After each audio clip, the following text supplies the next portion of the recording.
বৃষ্টি মানে বাঙালির খিচুড়ি, তাই আমিও বানাইলাম, আমিও বাঙালি, লেগে বৃষ্টি মানে খিচুড়ি এখন খাইমু।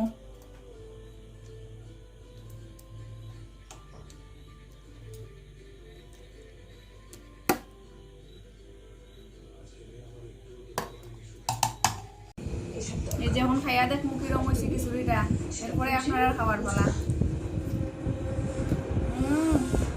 বৃষ্টির দিনে খিচুড়ি অসাধারণ হয়েছে, খুব টেস্ট হয়েছে কিন্তু।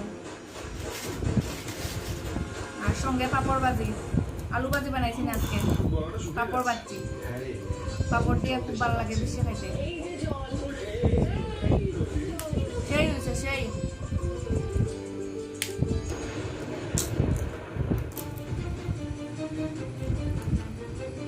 খুব টেস্ট হয়েছে, নিজে বানাইছি দেখে কইছে না, অসাধারণ।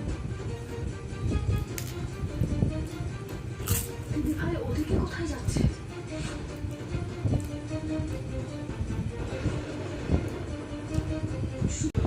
অনেকে ভাববো আমার চালের ভিতরে এতটা দেখিয়া মনে আমি এক থাল লইছি, কিন্তু এক থাল লইছি না, এখানের মধ্যে অল্প লইছি, এত গরম দেখে থালের মধ্যে মিলিয়ে লইছি। আর অনেকে তো কোয়ার আবার মুখের মধ্যে হাতের মধ্যে কোনো লাগাম নাই, হইব এত কিছু খাওয়া তুমি নজর লাগাই লেগে হইলাম। আর এতটা নাই, কিন্তু অল্প লইছি।